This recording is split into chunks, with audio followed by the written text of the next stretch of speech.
So we will continue our discussion on economy. We have started off with the module balance of payment, and so far we have completed 5 lectures, and this is going to be our last lecture in this module. So here I'll be talking about convertibility. Okay, so and I'll also tell you the committees related to convertibility. Okay, so in the first lecture we have actually talked about what is balance of payment and all important concepts we have done.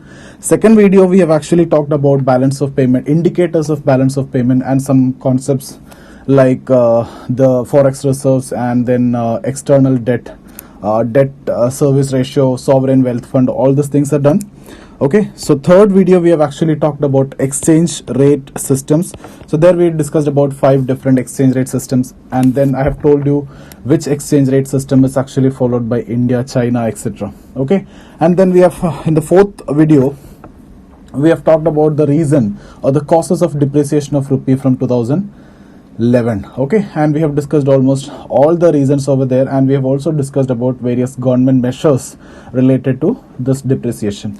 And then in the last video, that is in the fifth video, we actually talked about effective exchange rate system, and briefly I've mentioned about RBI's, the central banks, RBI's exchange rate management policy also. Okay, so there we have discussed about the concepts like NER, nominal effective exchange rate, and real effective exchange rate, and we have discussed these concepts in detail. So all these things I've done. Most of the concepts related to BOP is done. So your syllabus, this part is completely done. We have not left anything for chances.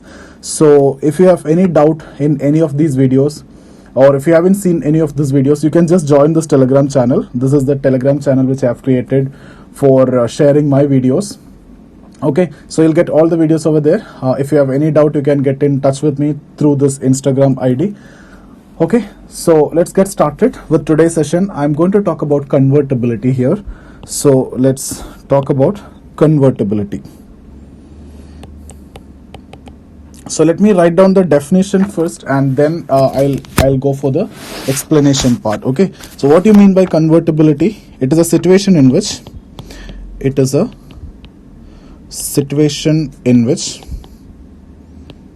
domestic currency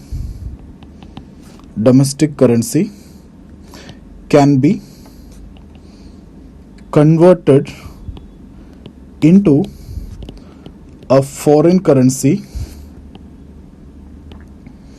and vice versa. So domestic currency to a foreign currency, and foreign currency to a domestic currency at the prevailing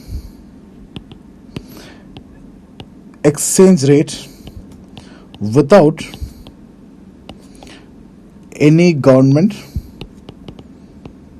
intervention. Okay, so now when we talk about India's case, I'll be discussing that in detail. So we are not going for complete full convertibility. There are certain restrictions in India's case when we talk about convertibility. Okay, now you will have to understand the current account convertibility, capital account convertibility, etc. So that also we will briefly discuss.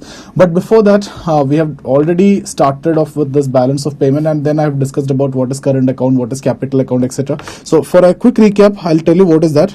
BOP is actually divided into current account. 2 accounts are current account and capital account. So in capital account, it is related to change in assets and liability. Okay, so here current account, all those imports, exports, and all these remittances will come here.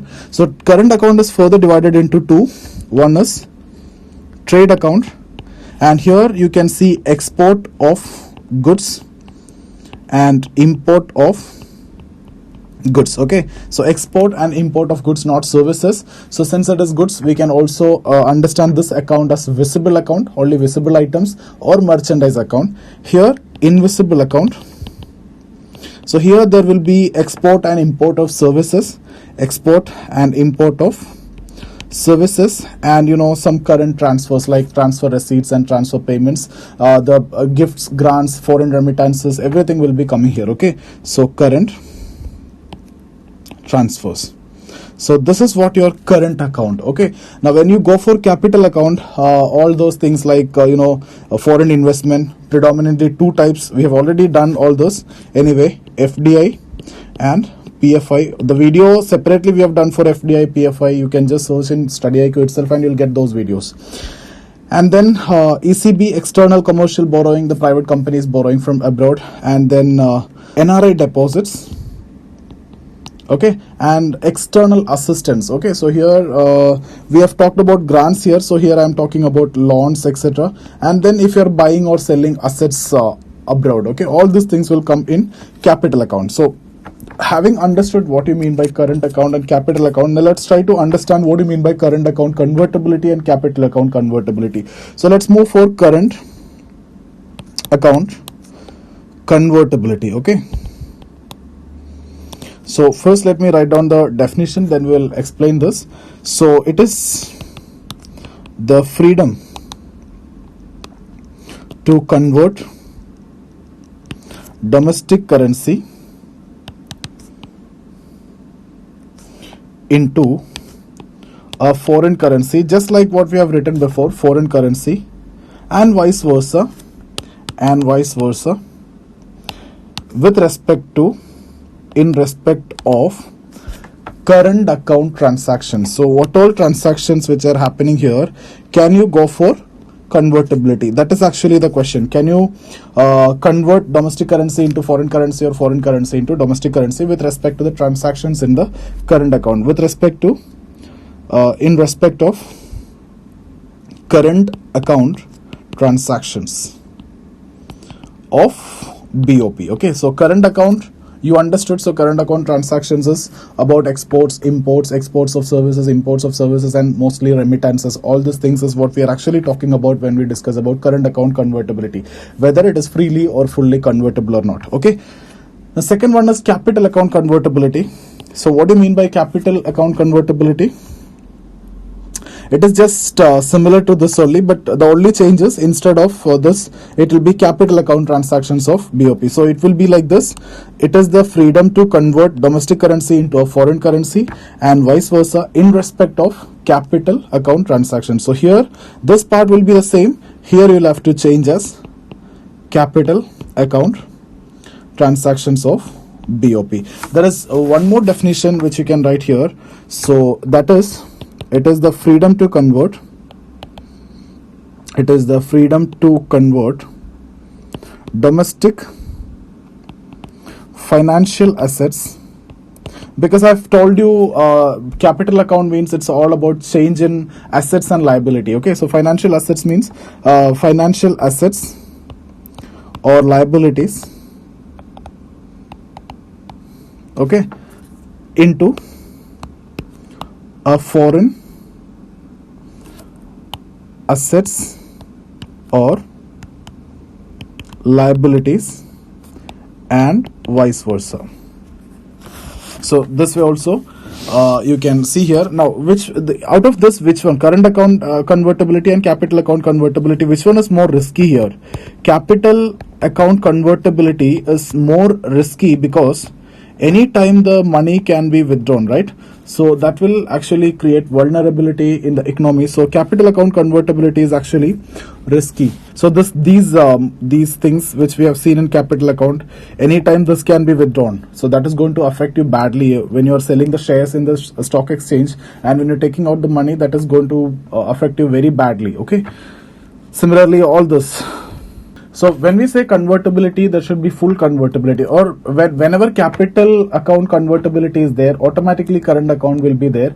So mostly current account convertibility will be there. Capital account may not be fully convertible, but if there is a convertibility in capital account, current account will also be convertible. So that is actually fully convertible or convertibility. So when you talk about the advantages of convertibility, or when I'm talking about convertibility, it is also mean by capital account convertibility. Okay, so let me write down the advantages or impact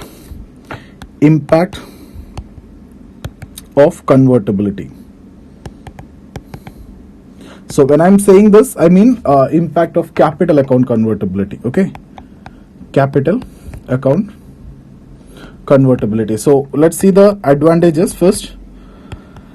So what will happen? It will promote investments. Why? Because now the foreigners are sure that they can withdraw at any time when the convertibility is there, fully convertible, and anytime they can withdraw. So it actually promote investment.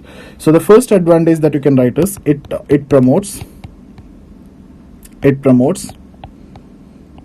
foreign investment, as it enables foreign investor to withdraw forex at will. Okay, so whenever he can withdraw, means there is a possibility of more investment. Now secondly, what will happen, it will actually, if you will get a lot of remittances, you'll get a lot of investment, ECB, NRA deposits, and all those things. So what you can do with this, you can actually use this to generate employment. So you can actually use this to create domestic capital formation. So that all these are actually advantages, right? So you can actually, or it increases inflow of foreign capital, it increases inflow of foreign capital through inward remittances, NRI deposits, etc., which can supplement the domestic capital formation, which supplements the domestic capital formation, which generates employment and stimulate economic growth. Okay, so when you are getting the foreign capital, you can use it for domestic capital formation, which will actually help in reducing unemployment by creating employment opportunities, and you can use it for stimulating the economic growth. Thirdly, when full convertibility is there, it actually enable a domestic investor to invest abroad. So that possibility is also there. So it enable a domestic investor and companies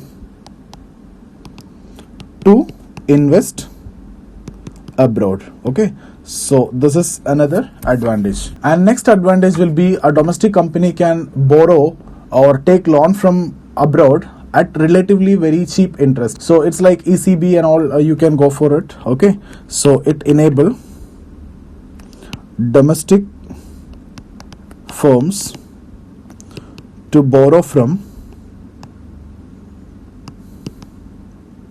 abroad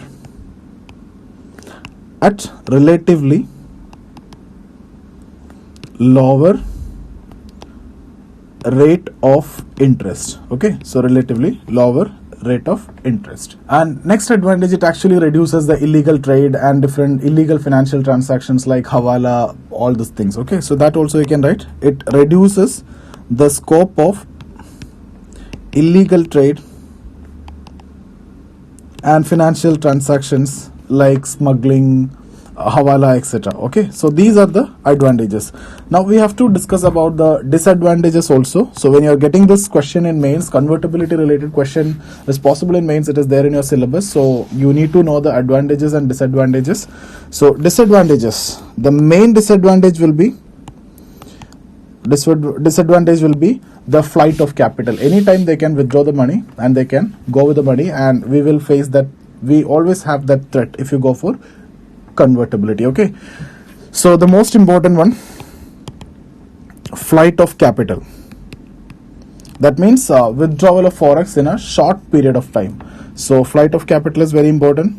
So you can see East Asian crisis here. East Asian crisis 1997 is related to this full convertibility. Actually what happened is there was a group, Asian Tigers, so Singapore, Thailand, Indonesia, they actually formed, and they were fastest growing economy at that time. They were growing at more than 10%. Okay, and their policies were so liberal, and they went for full convertibility, and already the current account deficit was high. And when the growth started slowing down, there was a gradual withdrawal of the foreign investment. Okay, so FIIs withdrawn the money, and what happens? See, current account deficit is actually widened, and that led to overall recession, and they have defaulted. So all this has actually happened due to convertibility. Okay, so full convertibility. So that is why we are hesitant to go for full convertibility. I'll talk about the committee, and we are moving towards fuller convertibility, not full convertibility. Okay, I'll tell you what is this difference. So second is, it reduces resilience of the domestic economy from external economic shocks. Okay, so it actually increases volatility. It increases volatility in domestic financial market like stock exchanges. So volatility in domestic financial markets. Okay, and it increases the scope for speculation of domestic currency and securities. Increases scope for speculation of domestic currencies and securities. Okay, so these are the disadvantages, mainly flight of capital, and then it reduces. I've already told you, when your balance of payment situation is so strong, then you may be able to recover from such kind of shocks. Okay, but if your balance of payment situation is not that strong, and you cannot go for such risk. Okay, so you can't go for complete convertibility. And I've told you, even though our balance of payment is strong, it is not very strong. Okay, so that is why we cannot go for complete convertibility, even though there was a recommendation to go for complete convertibility, and then we have seen this East Asian crisis, and then we have changed our policy.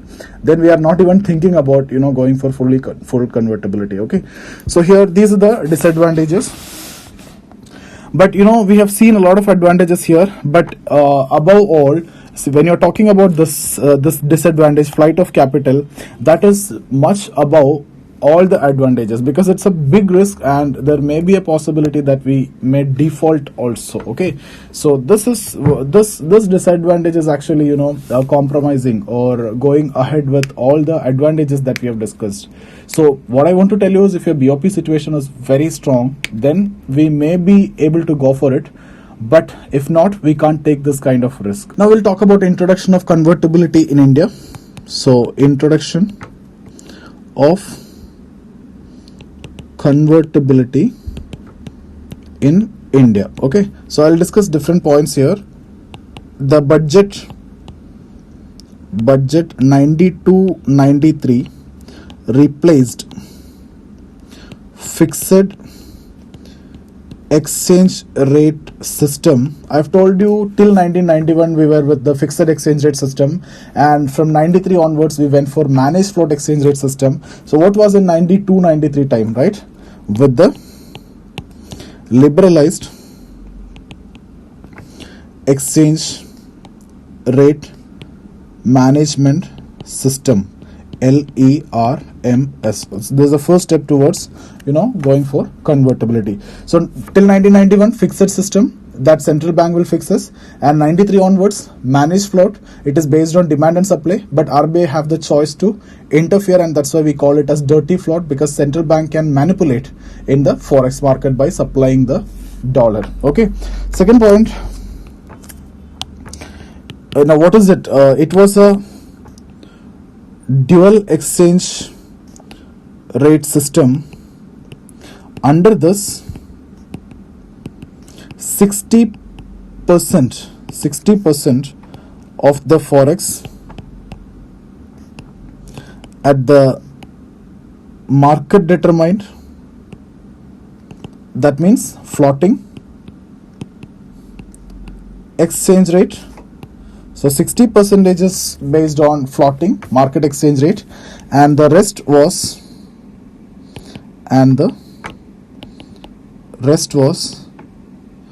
converted at the officially determined exchange rate. That means it's a fixed system, right? So it's like 60% floating and 40% fixed. So till 1991 fixed. So this is something which you need to remember. Till 1991 fixed. So we can go for devaluation, and I've told you 3 times we went for devaluation, and that was in 1949, 1966, and then 1991, all with the permission and the conditions of IMF.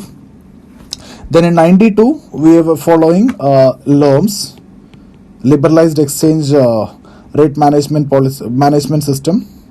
Here 60% floating and 40% fixed, and then 93 we become floating, but it is managed float, not complete float. Okay, so Next point you can write is this only. This 93, what happened you can write. In 93 or in 93-94 budget, the loans replaced with managed float exchange rate system. Okay, so that is the third point which you need to discuss. And then we are doing this convertibility slowly. So when you talk about this balance of payment account, you can see here, so initially we have introduced convertibility in the trade accounts. Okay, so next we can write that point. It also introduced convertibility of rupee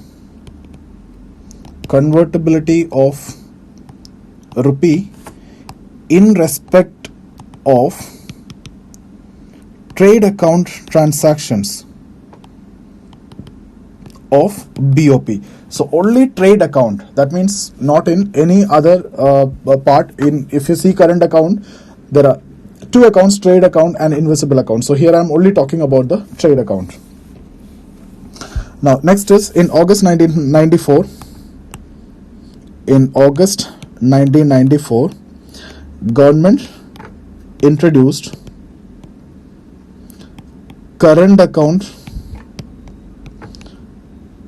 convertibility. Okay, so now it is applicable to invisible account also. So current account is now fully convertible. Now why we went for it? It was actually compulsory as per Article 8 of, it was compulsory as per Article 8 of IMF, if the BOP situation of the member country is stable, and by this time we are getting stable, so we have to go for full convertibility in current account. So we went for it in 1994 August, and after that we are gradually liberalizing the convertibility norms. So you can write one more line. Since then, RBI has been gradually liberalizing capital account convertibility norms. So what all things have been done? NRI deposits have been made fully convertible. So NRI deposits have been made fully convertible, and ECB ceilings actually raised. Okay, so ECB external commercial borrowing ceilings are gradually revised. Now you can borrow more. 3, outward remittances ceiling is also raised. Okay, so outward remittances ceiling gradually raised. Okay, now we'll talk about a committee. We basically need to talk about two committee. So the first committee is Committee on Capital Account Convertibility. Committee, very important committee, Committee on Capital Account Convertibility. Okay, so what is this committee? Who's the chairman? Chairman was S.S. Tarapur. He was the Deputy Governor of RBI. And this committee is also known as Tarapur Committee. So the report was in 1997, and let's see the suggestions in the report. So what was the suggestion is, it's actually the government should go for a full convertibility, complete convertibility in capital account also in 3 years if you satisfy these conditions. Okay, I'll tell you the conditions. So the committee suggested that government should adopt capital account convertibility within 3 years, that is from 1997, the report coming till 2000, subject to the following prerequisites. So there are certain conditions. So let's see what are the conditions. So anyway, this is not important now, but these conditions anyway are considered as important for you for understanding purpose of economy. Okay, so inflation up to 5%. Second one, fiscal deficit up to 3.5% of GDP. And a third one, NPA should be less than 5%. And then there should be adequate forex. What is the reason for this? This is most important among all. Adequate forex means your BOP situation is strong, so you won't go for any BOP crisis. And I've already told you, if your BOP situation is very strong, you can withstand any external shock, and your economy will be resilient for any external shock, and you can absorb any external shock. So there won't be much problem if your BOP situation is strong. And how the BOP situation will be strong? You need to have adequate forex. So these are the conditions. Now immediately after this, just before I've discussed with you that East Asian crisis, this was actually happened. So then government did not went for it. Even let's suppose that East Asian crisis would have happened just 2-3 months before this committee recommendation, then they would have not suggested to go for convertibility completely. Okay, because it was understood clearly that it is because of full convertibility only the Asian tigers actually collapsed. So actually government did not adopted these recommendations, and then when UPA government came, another committee was established, committee on fuller convertibility. Okay, so what is previously I'm talking about full convertibility. This is fuller convertibility. That means in this name itself is telling that we are not going for complete full convertibility. Fuller means close to full. Okay, it's not completely full, it is close to full. Okay, so this was in 2006. Chairman again SS Tarapur. So it's like Tarapur Committee 2, like when we talk about banking sector, Narasimham Committee 1 and Narasimham Committee 2, like that here also. So the committee actually suggested a roadmap for moving towards CSE. Okay, so it suggested that, I'll write it down. It suggested that CAC, capital account convertibility norms, should be liberalized in 3 phases over the next 5 years. Okay, so what we'll do in phase 1, what we'll do in phase 2, like I'll tell you what phase 1, phase 2, phase 3. Phase 1 is like 2006 to 7, then 2007 to 9, 2009 to 11. So in 5 years you have to liberalize the CAC, current capital account convertibility norms.